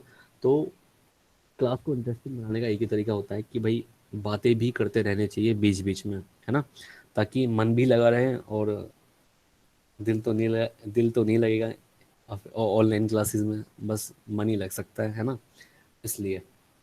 तो डाइवर्सिटी क्या होती है बताओ भाई, बताओ, क्या सोचो diversity? Variety. Sir variety variety. Of something. So different variety. Variety. यार ये क्या बात है? और और बताओ वैरायटी के अलावा कैसे आप डाइवर्सिटी को, मेरी जगह होते तो आप कैसे किसी को समझाते हैं कि डाइवर्सिटी होती क्या है? देखो सीखो ना, धीरे धीरे सीखो मुझसे। देखो इस पूरे वर्ल्ड में, इस पूरी दुनिया में कितने भिन्न भिन्न प्रकार के लोग हैं, मतलब लोग भी हैं, लोग तो नहीं बोल सकते हैं, कितने प्रकार के ऑर्गेनिजम्स प्रेजेंट है ना, इस पूरे वर्ल्ड में कितने प्रकार के, भिन्न भिन्न प्रकार के ऑर्गेनिजम्स प्रेजेंट है ना। बहुत सारे प्लांट्स की अलग अलग प्रजातियां प्रेजेंट है ना। अलग अलग एनिमल्स की प्रजातियां प्रेजेंट है, मोनेरंस है, प्रोटिस्टन्स है, फंजाई प्रेजेंट है, वायरसेस है। देखो तो कितनी डाइवर्सिटी प्रेजेंट है इस पूरे वर्ल्ड में, है ना। दैट इज द डाइवर्सिटी, कि कितने भिन्न भिन्न प्रकार के, कितने डिफरेंट डिफरेंट प्रकार के ऑर्गेनिजम्स, प्लांट्स के अंदर वैरायटी, मोनेरंस प्रेजेंट है, प्रोटिस्टन्स प्रेजेंट है, कितने सारे अलग अलग है। That is the diversity. अगर इन डाइवर्सिटी को हम इकट्ठा पढ़े, एक साथ पढ़े, है ना, इसको हम बोलते हैं बायोडाइवर्सिटी। समझे नहीं समझे? Yes, Yes, sir. sir. Okay. Yes, sir. तो डाइवर्सिटी क्या होती है? जैसे इस पूरे वर्ल्ड के अंदर, वर्ल्ड के अंदर रटना नहीं है अपने को, ठीक है, नंबर बेशक कम आ जाए चलेगा, लेकिन अपने को टॉपिक तो आना चाहिए ना। नीट में क्या होता है? नीट में टॉपिक आना चाहिए यार, है ना। ये सिर्फ 11th 12th में ही होता है कि मार्क्स लेके आने 90% 80%, ठीक है। लेकिन नीट में अगर अभी से आपका टॉपिक क्लियर होगा, है ना, अगर अभी से ही आपका कंसेप्ट क्लियर होगा, रटोगे नहीं, सिर्फ समझोगे, तो ही फायदा होगा आगे जाके, ठीक है। वरना तो फिर 11th 12th के बाद बीएससी ही लोगे, ठीक है, बीएससी ही करोगे आगे जाके, या कुछ और किसी फील्ड में चल जाओगे। लेकिन नीट के लिए नहीं होगा ऐसे, कंसेप्ट क्लियर होना चाहिए नीट के लिए, ठीक है। तो डाइवर्सिटी का मतलब क्या हो गया? इस पूरे वर्ल्ड में कितने सारी वेरिएशंस प्रेजेंट है, जैसे प्लांट्स के अलग अलग स्वरूप प्रेजेंट है इस पूरे वर्ल्ड में, ठीक है। एंजियोस्पर्म्स होते हैं, जिम्नोस्पर्म्स होते हैं, टेरिडोफाइट्स होते हैं, ब्रायोफाइट्स होते हैं। बताओ कितने सारे, उनके भी बायोफाइट्स के अंदर भी कितने सारे प्लांट्स होंगे, बायोफाइट्स के अंदर, टाइडोफाइट्स के अंदर कितने सारे प्लांट्स होंगे, जिम्नोस्पर्म के अंदर, है ना। तो इनके अंदर भी वेरिएशन प्रेजेंट है, बताओ, ठीक है। तो ये क्या डाइवर्सिटी तो है ही, इन्हीं को तो डाइवर्सिटी बोल रहे हैं हम, है ना। तो इस पूरे वर्ल्ड में कितने सारे प्लांट्स हैं, के मतलब अलग अलग टाइप्स हैं, एनिमल्स की टाइप्स हैं, ठीक है। बैक्टीरिया है, मतलब मोनेरंस प्रेजेंट है, ठीक है। हर्ब्स प्रेजेंट है, श्रब्स प्रेजेंट है, ट्रीज प्रेजेंट है। बताओ कितनी सारी वेरिएशन प्रेजेंट है, ठीक है। मतलब कितना सारा कुछ प्रेजेंट है इस पूरे वर्ल्ड के अंदर। अगर हमने इनको एक साथ रख दिया टुगेदर, अगर हम स्टडी कर रहे हैं एक साथ इनकी together, they form diversity, they form diversity, ठीक है। टुगेदर अगर पढ़ रहे हैं हम लोग, तो डाइवर्सिटी है, तो डाइवर्सिटी तो है ही है, ठीक है। That is bio diversity. तो याद रहेगा बायोडाइवर्सिटी क्या होती है। Yes sir. Yes, sir. Okay, चलो धन्यवाद। ये हो गया मेरा पहला पॉइंट बायोडाइवर्सिटी के अंदर, ठीक है, पहला पॉइंट हो गया। सेकंड पॉइंट, अब देखो करंटली हमने कितने सारे ऑर्गेनिजम्स को डिस्कवर किया होगा, है ना। सही कह रहा हूँ ना मैं? अभी तक, मतलब अभी तक नहीं, जब तक ये एनसीईआरटी छप रही होगी, तब उस समय की ही बातें लिखी है इसमें, ठीक है। और कई सालों से तो एनसीईआरटी मैंने नहीं देखी नहीं है, वही चलता आ रहा है। अभी लेटेस्ट तो कोई अपडेट है नहीं एनसीईआरटी के अंदर, तो जो चल रहा है वही चलता रहने दो, अभी हमें वही पढ़ना है, सिंपल सी बात है। तो एनसीईआरटी के हिसाब से अभी तक कितने सारे ऑर्गेनिजम्स जो है इस पूरे वर्ल्ड के अंदर डिस्कवर हो चुके हैं। तो करंटली का मतलब है एनसीईआरटी के हिसाब से करंटली 1.7 मिलियन 1.7 मिलियन से लेके 1.8 मिलियन, बिलियन समझते हो भाई? Yes sir. Yes sir. Millions में कितने आते हैं? 10 लाख। 10 10 लाख। ओके, और बिलियंस में 100 लाख। हैं? बिलियंस कितने होते हैं? 1 बिलियन में कितना आता है? 100 करोड़। 100 करोड़। और ट्रिलियंस में 1000 करोड़। उसके आगे भी कुछ होता है? क्वाड्रिलियंस। और उससे आगे? सर नहीं पता। पता करना यार, मुझे ही बताना। मुझे भी नहीं पता। ठीक है, तो करंटली 1.7 मिलियन से लेके 1.8 मिलियन ऑर्गेनिज्म चुके हैं सो फार अभी तक। ठीक है, ठीक है, जब तक ये एनसीईआरटी छप रही थी उस समय की बातें हैं। अब तक तो बहुत सालों से मैंने ये चेंज देखा ही नहीं बिल्कुल भी। तो अभी कुछ और होगा, लेकिन अभी इसके हिसाब से आपको यही याद रखना पड़ेगा। 1.7 से लेके 1.8 मिलियन स्पीसीज को हमने डिस्कवर किया अभी तक सो फार। ठीक है, और 1.7 से लेके जो ये हमने नंबरिंग करी है यहाँ पे, 1.7 से लेके 1.8 मिलियन जो ऑर्गेनिजम्स हैं हमारे पास, इसमें भी कितने स्पीसीज बिलोंग करते होंगे प्लांट्स को, कितने ही स्पीसीज बिलोंग करते होंगे एनिमल्स को, है ना। तो इसको भी मैंने दो भाग में बांट लिया। ओह, ये तो कहाँ जा रहा है भाई, ये लाइन सीधी करेंगे स्लाइड को।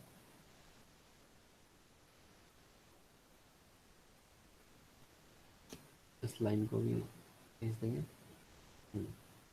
मतलब 1.7 या 1.8 की बात करें, या 1.7 को लेके चले, ठीक है, एक को लेके चलते हैं, 1.7 को लेके चलते हैं। 1.7 मिलियन ऑर्गेनिजम्स को जो हमने डिस्कवर किया है, उसमें से 1.2 millions species belongs to insect.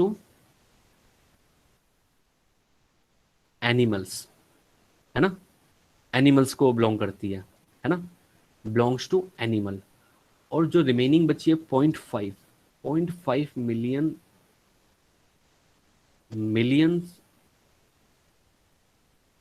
Species, है ना, 0.5 मिलियन स्पीसीज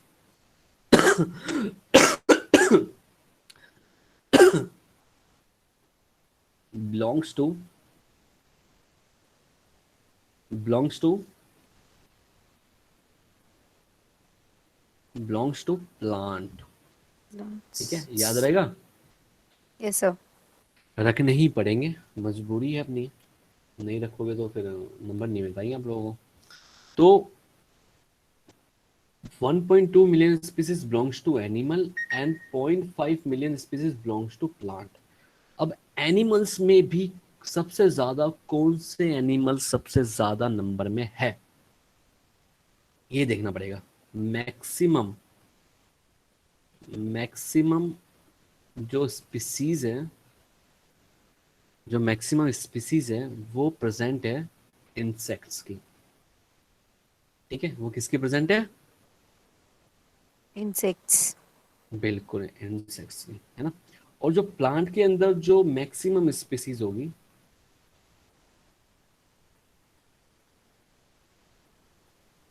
स्पीसीज जो पाई जाती है, वो पाई जाती है किसकी?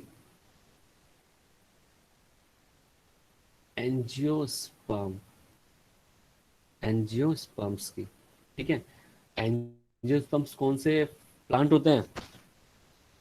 Flowering plants. बिल्कुल करेक्ट। तो एंजियोस्पर्म्स जो होते हैं वो होते हैं flowering plant, flowering flowering plants. ठीक है, ओह ये क्या हो गया, नाराज हो रहे हैं भाई ये भी। अरे अरे अरे, अच्छा ये यहाँ पे आ ही नहीं आएगा यार ये। हाँ ये लो, ठीक है। तो मैक्सिमम स्पीसीज जो होती है, जो प्लांट्स की जो मैक्सिमम स्पीसीज है, वो बिलोंग करती है किसको? फ्लावरिंग प्लांट्स को। ठीक है, और एनिमल्स के केस में insect belong to which phylum? Arthropoda. Arthropoda. Arthropoda. ये भी याद रखना भैया। ठीक है, तो जो इंसेक्ट होता है वो बिलोंग करता है किसको? आर्थ्रोपोडा, है ना, आर्थ्रोपोडा। पोडा साउथ इंडियन में यूज होता है, पोडा पोडा। तो ये हो गया आर्थ्रोपोडा। ठीक यस है, सर। और किस क्लास से बिलोंग करता है ये?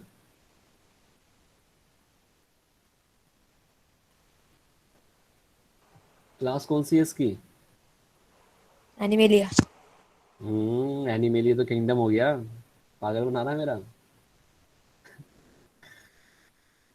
भाई। कितने किंगडम होते हैं? 5 किंगडम है ना?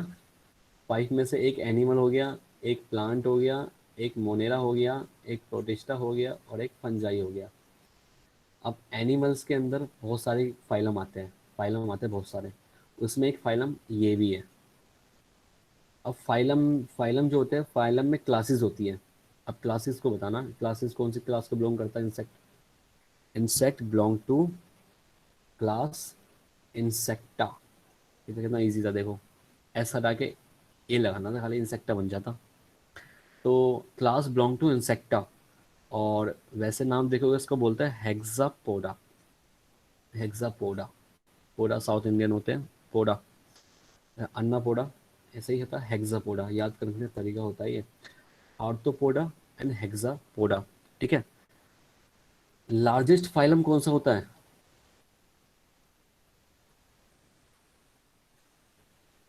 सबसे बड़ा फाइलम, मतलब सबसे बड़ा ग्रुप वाला फाइलम आर्थ्रोपोडा ही होता है। ठीक है, आर्थ्रोपोडा ही होता है। ठीक है। और सेकंड लार्जेस्ट फाइलम कौन सा होता है? Sir chordata. नहीं, second largest phylum belongs to molluscans. So platyhelminthes. नहीं, मोलस्कन्स होते हैं। ठीक है। तो सेकंड लार्जेस्ट फाइलम हो गया मोलस्कन्स, और फर्स्ट लार्जेस्ट फाइलम हो गया हमारा ये वाला आर्थ्रोपोडा। ठीक है। ये हो गया हमारा, इतने हो गए ये हमारे, ये दो चीज़ें हो गई हमारी, है ना। 1.7 मिलियन के हिसाब से हमने देख लिया दोनों चीज़ों को। अब नेक्स्ट पॉइंट है, डाइवर्सिटी के अंदर ही बात कर रहा हूँ मैं ना। नेक्स्ट पॉइंट, हर साल, हर साल, है ना, एवरी ईयर हम बहुत सारी स्पीसीज होती है जिसको हम डिस्कवर करते हैं, है ना। बहुत सारी स्पीसीज होती है जिसको हम डिस्कवर करते हैं। कुछ तो ऐसी स्पीसीज भी होती है कि वो पैदा हुई, हम उन तक पहुंच नहीं पाए और वो खत्म भी हो गई, मतलब सरवाइव नहीं कर पाई ये अर्थ वाले एनवायरनमेंट पे। ठीक है। तो बहुत सारी स्पीसीज है जिसको हमने अभी तक नहीं, मतलब अभी तक है, वो प्रेजेंट है अर्थ में, लेकिन हम पहुंच नहीं पा रहे वहां तक, ढूंढ नहीं पा रहे उनको। ठीक है। तो ऐसे कई सारी स्पीसीज हैं। ठीक है। लुप्त मतलब कि वो मतलब सरवाइव भी नहीं कर पाते, अगर सरवाइव भी कर गए तब भी हम उन तक नहीं पहुंच पा रहे हैं। तो ऐसे बहुत सारी स्पीसीज हैं। तो every year, every year, every year about 15,000, कितने नंबरिंग में? 15,000 न्यू स्पीसीज आर डिस्कवर्ड। देखो हर साल हम लोग, एस्टिमेशन है ये, 15,000 स्पीसीज नई ढूंढते हैं। ठीक है। ये लाइनें एनसीईआरटी की है, मैंने खुद की नहीं बनाई हुई है। तो every year about 15,000 new species are discovered.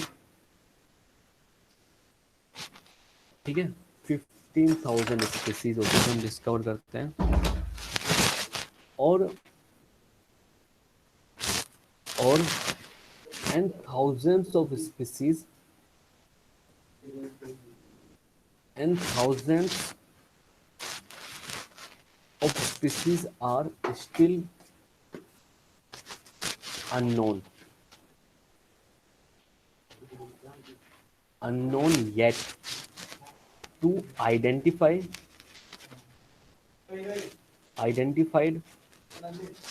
and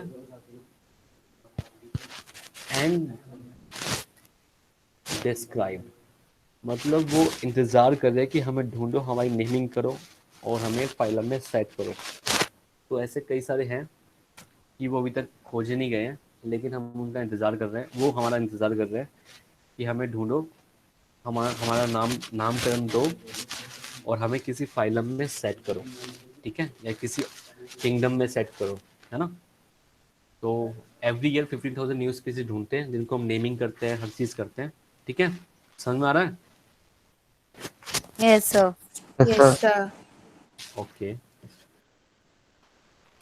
next point है कि अगर हम इतनी सारी स्पीसीज ढूंढते हैं हर साल, तो इसका मतलब बहुत ज़्यादा स्पीसीज हमारे वर्ल्ड के अंदर प्रेजेंट है ना। इसका मतलब है बहुत ज़्यादा डिफ़िकल्ट है, बहुत ज़्यादा डिफ़िकल्ट है कि हर किसी स्पीसीज को याद रखना, है ना। हर कि- हर किसी स्पीसीज को याद रखना, उनके नाम याद रखना, उनके कैरेक्टर्स याद रखने, है ना। It is it is difficult difficult to remember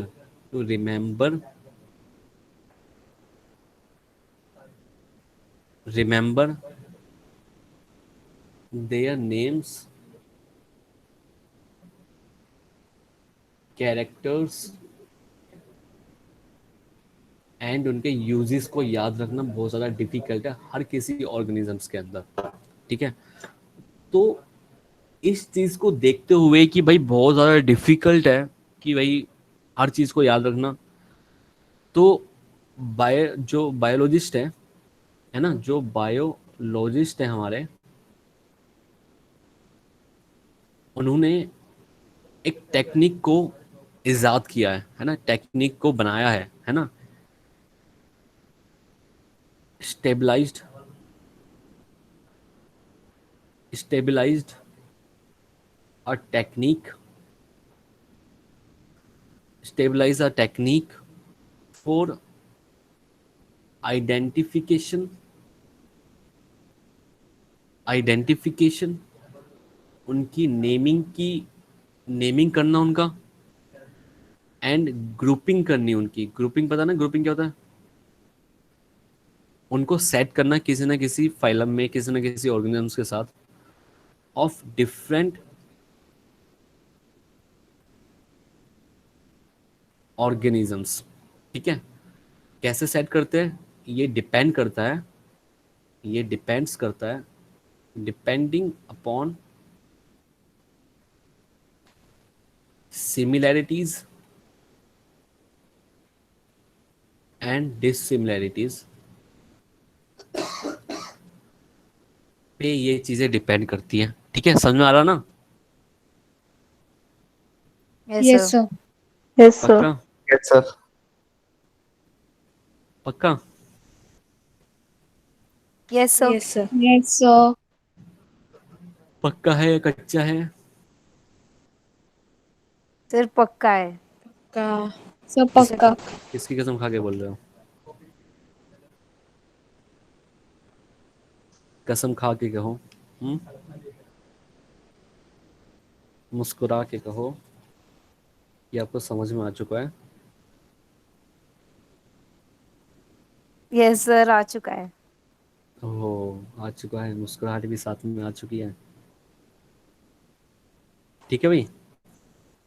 अब देखते हैं वो क्या क्या क्राइटेरिया, मतलब क्या क्या वो कौन सी टेक्निक बनाई थी कि जिससे हम पता लगा सके कि भाई कैसे एक नया ऑर्गेनिज्म जब मिलता है तो उसको कैसे आइडेंटिफाई करें, कैसे सब कुछ उसको सेट करें, है ना, ग्रुपिंग में लगा सकें। वो चीज़ अब देखते हैं, वो चीज़ देखनी पड़ेगी, है ना। देखते हैं, चलो वो चीज़। तो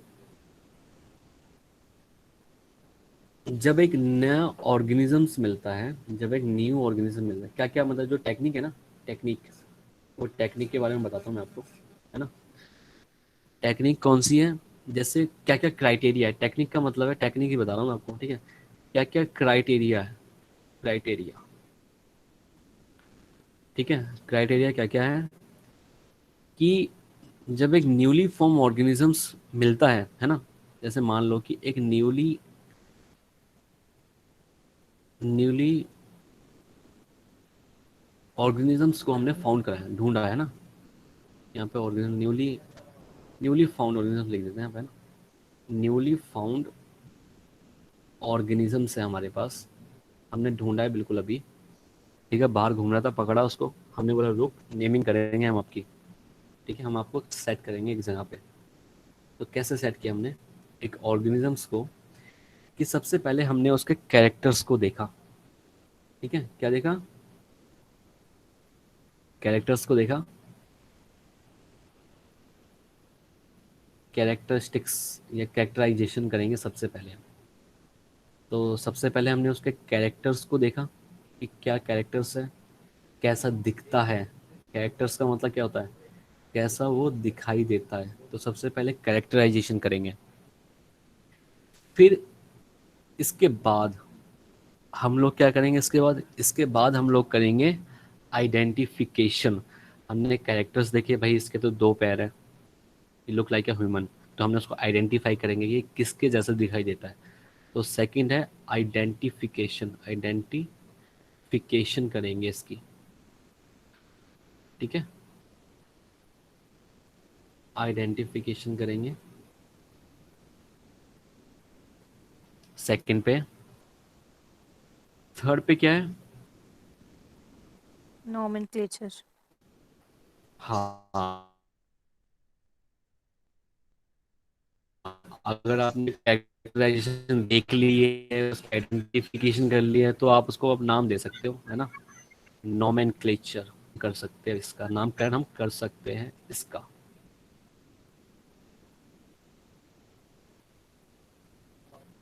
ठीक है, देन नोमेनक्लेचर के बाद जब हमने नामकरण कर दिया, फिर उसके बाद क्या कर सकते हैं हम, इसको हम ग्रुप में लगा सकते हैं, मतलब क्लासिफिकेशन कर देंगे हम इसका, ग्रुपिंग में लगा देंगे इसको। जाओ, आज आज से आपका घर कहाँ हो गया, आपका घर हो गया आर्थ्रोपोडा के अंदर, या मोलिस्कन्स के अंदर, या कोडेट्स के अंदर, है ना, कहीं ना कहीं तो सेट होगा बेचारा वो। ठीक है, ठीक है भाई, Yes, इतना sir. समझ में आया। Yes, sir. Yes, एक sir. एग्जांपल देता हूँ, मैं आपको एक एग्जांपल देता हूँ, आपको इंटरेस्ट लगाने के लिए आपको एक एग्जांपल बताता हूँ। मान लेते हैं मेरे पास एक्स टाइप का ऑर्गेनिज्म मुझे मिला है ना, माना ऑर्गेनिजम्स की वैल्यू हुई एक्स, है ना, मान लो। अब मैंने क्या करा, सबसे पहले इस एक्स ऑर्गेनिज्म जो है मेरे पास, मैंने उसके कैरेक्टर्स देखे। सबसे पहले मैंने उसके कैरेक्टर्स देखे। कैरेक्टर्स जैसे प्लांट्स की है, देखो बॉटनी के बारे में हम पढ़ रहे हैं, तो हम प्लांट्स की बातें करेंगे, ह्यूमंस की बातें नहीं करेंगे, या किसी इंसेक्ट की बातें भी नहीं करेंगे, पूरा बैन है, सिर्फ प्लांट्स की बातें करेंगे हम लोग। तो जैसे एक्स ऑर्गेनिज्म मिला मुझे, कोई भी एक नया प्लांट मिला, तो मैंने उसके कैरेक्टर्स देखे, मैंने देखे कि क्या उस प्लांट के अंदर रूट प्रेजेंट है या नहीं है। मान लेते हैं प्रेजेंट है उस प्लांट के अंदर रूट्स, ठीक है।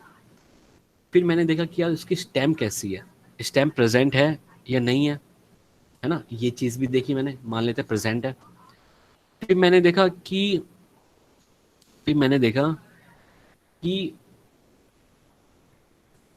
इसके अंदर क्या लीफ प्रेजेंट है, मान लेते लीफ भी प्रेजेंट है। अब आप बोलोगे लीफ प्रेजेंट है, स्टेम प्रेजेंट है और लीफ प्रेजेंट है, तो ये तो एक हायर लेवल का प्लांट हो गया। तो उसको स्मॉलर लेवल का प्लांट बनाने के लिए हम मान लेते हैं कि रूट प्रेजेंट है, लेकिन रूट लाइक स्ट्रक्चर प्रेजेंट है, रूट अच्छी तरीके से रूट प्रेजेंट नहीं, वहाँ पे सिर्फ रूट लाइक स्ट्रक्चर प्रेजेंट है, या स्टेम लाइक स्ट्रक्चर प्रेजेंट है, या लीफ लाइक स्ट्रक्चर प्रेजेंट है। ठीक है, लाइक प्रेजेंट है, मतलब वो ट्रूली रूट नहीं है, वो ट्रूली स्टेम नहीं है, उसके पास ट्रूली लीफ भी नहीं है। ठीक है, तो मतलब रूट लाइक स्ट्रक्चर प्रेजेंट है, स्टेम लाइक स्ट्रक्चर प्रेजेंट है, और लीफ लाइक स्ट्रक्चर प्रेजेंट है।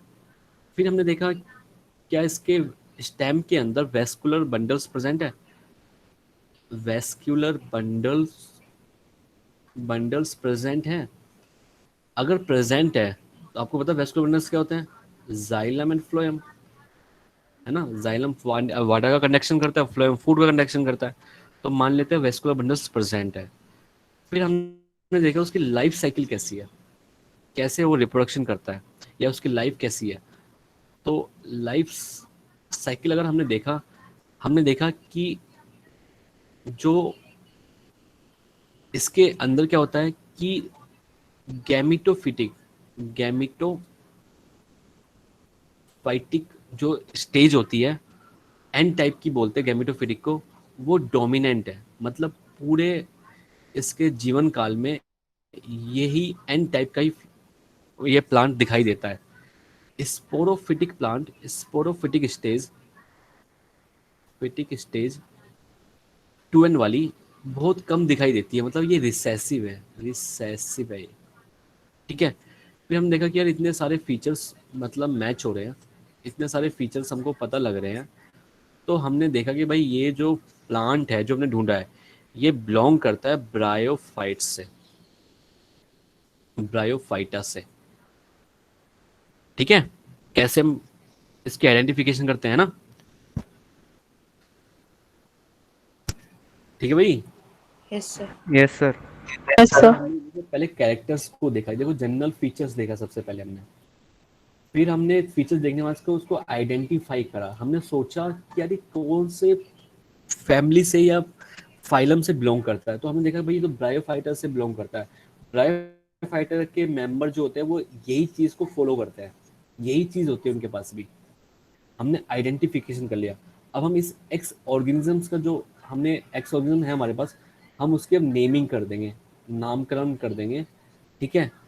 किसके तहत, जो ऑर्गेनाइजेशन होती है नामकरण की, ठीक है। फिर देन उसको हम क्लासीफाई कर देंगे, उस ऑर्गेनिजम्स को हम ब्रायोफाइट्स के अंदर रख देंगे। फाइनली कोई से ग्रुप में, जिस ग्रुप से भी वो बिलोंग करता है उसमें रख देंगे। क्या समझ में आया चीजें?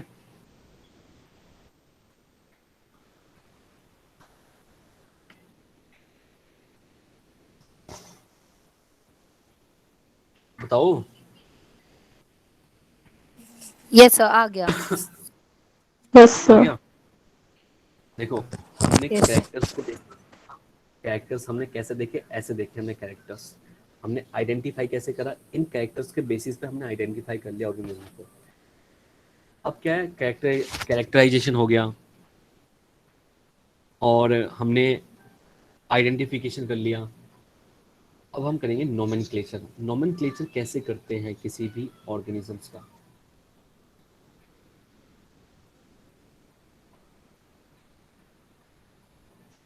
ठीक है, नामकरण कैसे करते हैं किसी भी ऑर्गेनिजम्स का, वो देखते हैं।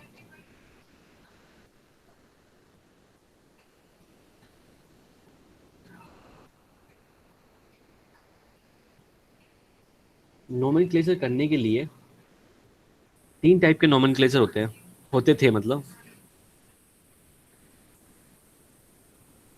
3 टाइप के नोमेनक्लेचर होते हैं, फर्स्ट, सेकंड एंड थर्ड, ठीक है। एक होता है nomenclature binomial nomenclature, binomial nomenclature. एक होता है ट्राइनोमियल, ट्राइनोमियल नोमेनक्लेचर। एक होता है पोलिनोमियल नोमेनक्लेचर, ठीक है भाई, समझ आ रहा है? Yes sir. चलो इसके बारे में लिखवा देता हूँ 2 पॉइंट और, इन दोनों के बारे में लिखवा देता हूँ।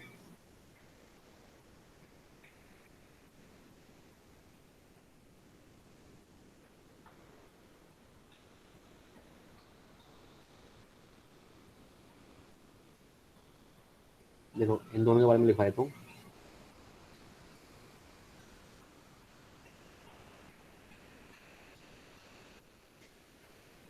To identify, to identify and characterized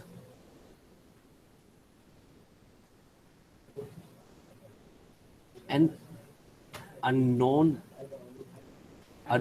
organisms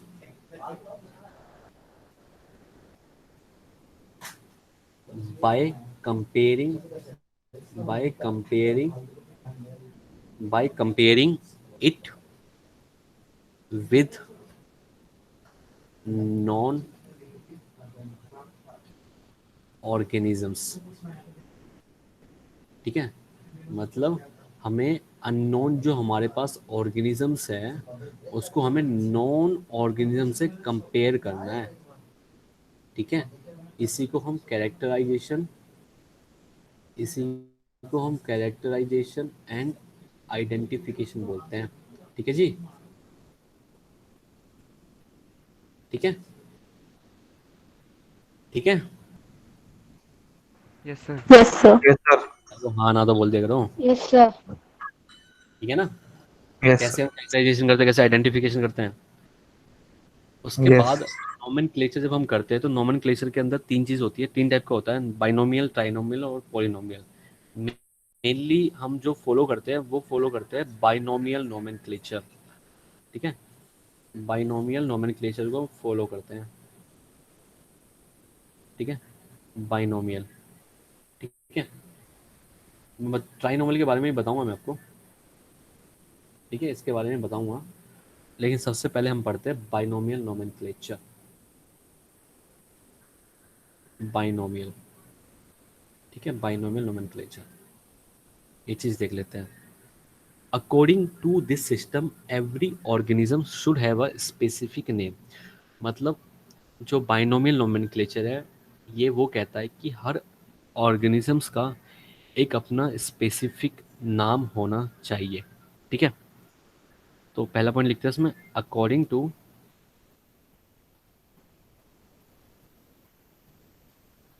this system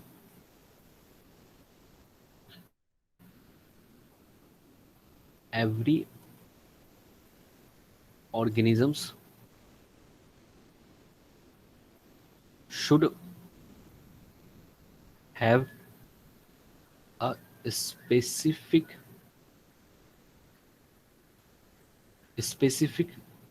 name, ठीक है।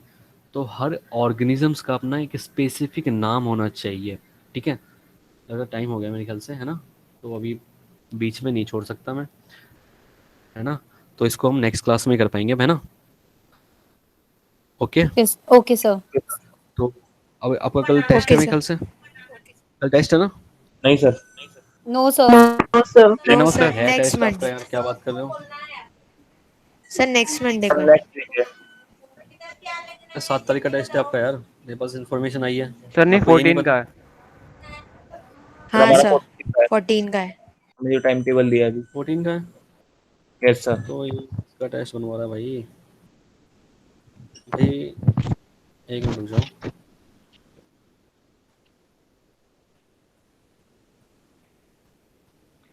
चलो,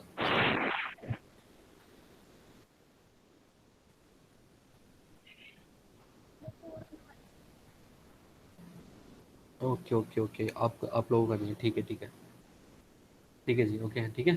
मिलते हैं नेक्स्ट क्लास में ना। कोई डाउट वगैरह हो तो Thank you, sir. व्हाट्सएप पे मैसेज कर देगा मेरे को। ठीक है सर। सर आपका नंबर नहीं है। Number, yes, sir.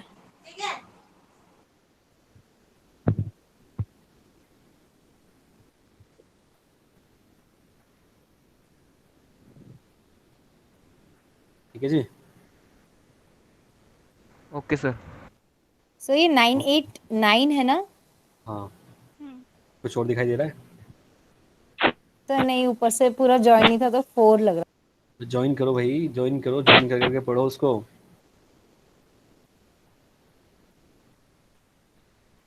ठीक है। Okay yes sir. सर।